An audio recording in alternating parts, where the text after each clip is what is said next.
इस खूबसूरत नशिस्त में मौजूद मजलिस इत्तेहादुल मुस्लिमीन के साबिक़ा रियासती सदर शोला बयान मुखर्रिर, मजलिस इत्तेहादुल मुस्लिमीन के जनरल सेक्रेटरी मोहतरम जनाब सैयद मोइन साहब, मजलिस इत्तेहादुल मुस्लिमीन के रुए रवां शहर के सदर मोहतरम जनाब साबिर चौध साहब, इस इत्तेहादुल मुस्लिमीन के नाम से जानते हैं।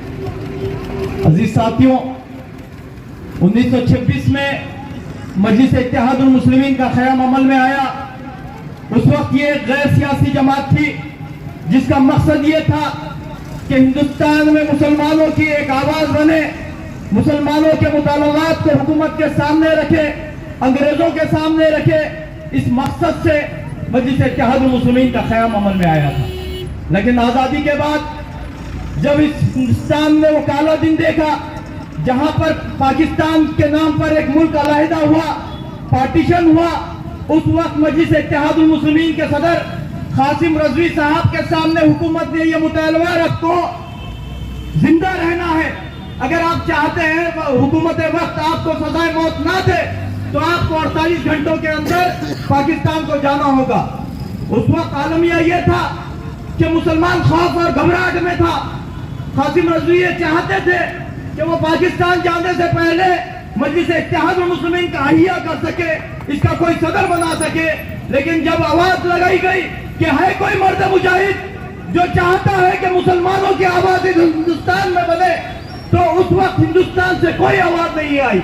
लेकिन हम कुर्बान जाए फख्र मिल्लत वाहिदुद्दीन अवैसी साहब पर कि एक नौजवान वकील उठता है और कहता है कि इस पुरफतन दौर में भी अगर मजलूमों की, मुसलमानों की नुमाइंदगी करता है, उसके लिए अगर मजलिस इत्तेहादुल मुस्लिमीन को एक सियासी जमात बनाकर आगे ले जाना है तो मैं अपने आप को पेश करता हूं, मैं मजलिस इत्तेहादुल मुस्लिमीन का सदर बनने तैयार हूं।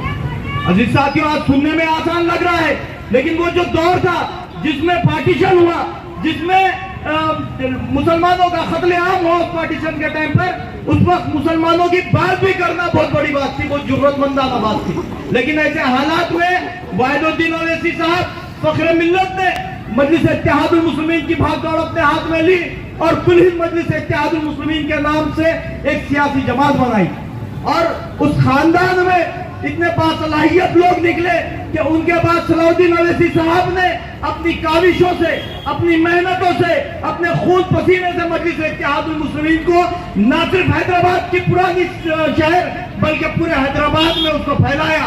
वो लोग जो तर्ज करते थे कि अरे ये गाड़ी वालों की जमात है, ये साइकिल रिक्शा चलाने वालों की जमात है, ये ठेला लगाने वालों की जमात है, ये कचरा उठाने वालों की जमात है, ये पुराने शहर की जमात है। लेकिन सालार मिल्लत सलाउद्दीन अवैसी साहब की काविशों और मेहनतों की वजह से वो मजलिस इत्तेहादुल मुस्लिमीन पुराने शहर से निकलकर नए शहर में गई, नए शहर में भी अपने इलाके को फैलाया और वहां पर भी मजलिस इत्तेहादुल मुस्लिमीन के कॉर्पोरेटर चुन के आए। मुखालिफिन ने उस वक्त भी कहा था कि अरे ये पुराने शहर की जमात है तो पुराने शहर तक ही रखना था, क्यों नए शहर में ला रहे हो, क्यों सेकुलर वोटों की तकसीम करना चाहते हो। लेकिन उस वक्त भी हमने उनकी बात को अपनी जूती पे रखा और अपने मजलिस इत्तेहादुल मुस्लिमीन को पूरे हैदराबाद में फैलाया। उसके बाद नकीब मिल्लत अलहाज बैरिस्टर सदरुद्दीन अवैसी साहब, मैं नहीं समझता कि उनकी शख्सियत से हिंदुस्तान का कोई शख्स बल्कि दुनिया का कोई शख्स नावाकिफ नहीं होगा।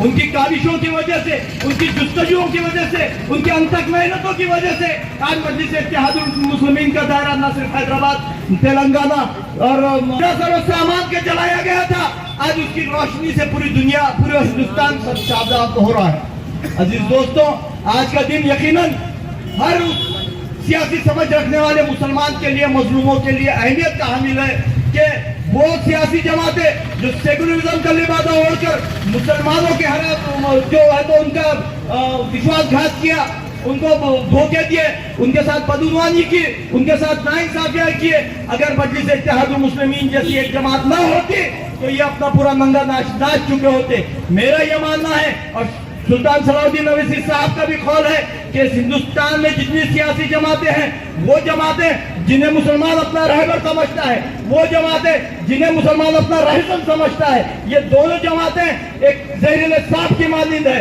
ये बात अलग है کہ کوئی ڈھکا ہوا ہے, کوئی چھپا ہوا ہے, کوئی اجاگر ہے, کسی میں زہر زیادہ ہے, کسی میں زہر کم ہے, لیکن یہ تمام جماعتیں مسلمانوں کے لیے ایک زہریلے سانپ سے کم نہیں ہے. عزیز ساتھیوں, آج وقت کا تقاضا ہے, ہم لوگوں کو سمجھنے کی ضرورت ہے کہ ہم اس روشنی کو پورے ہندوستان میں پھیلائیں, اور جہاں پر ناانصافی کے اندھیرے ہو رہے ہیں وہاں پر انصاف کا چراغ ہم لوگ جلائیں. عزیز ساتھیوں, آپ تمام لوگ بھی مبارکباد کے قابل ہیں کہ جو قافلہ الحاج بیرسٹر اسد الدین اویسی صاحب نے تلنگانہ سے حیدرآباد سے لے کر پورے ہندوستان میں لے کر گھوم رہے ہیں. آپ کہیں نہ کہیں اس کے سپاہی ہو, آپ کہیں نہ کہیں ان کے معاون ہو, آپ کہیں نہ کہیں ان کے دوست ہو, آپ کہیں نہ کہیں ان کے محسن ہو. میں آپ تمام کو بھی مبارکباد دیتا ہوں کہ آپ مجلس اتحاد المسلمین کے قافلے کو آگے لے کر چل رہے ہیں. انہی چند گزارشات کے ساتھ کہ مجلس اتحاد المسلمین کو جس طرح سے بھی ہو سکتا ہے, جتنی اپنی طاقت ہے اس طاقت کے ساتھ پورے ناندیڑ میں آپ اپنے کو اس کو پھیلانا ہے, پورے ہندوستان میں پھیلانا ہے. انہی چند لفظوں کے ساتھ اپنی بات کو ختم کرتا ہوں. خدا حافظ.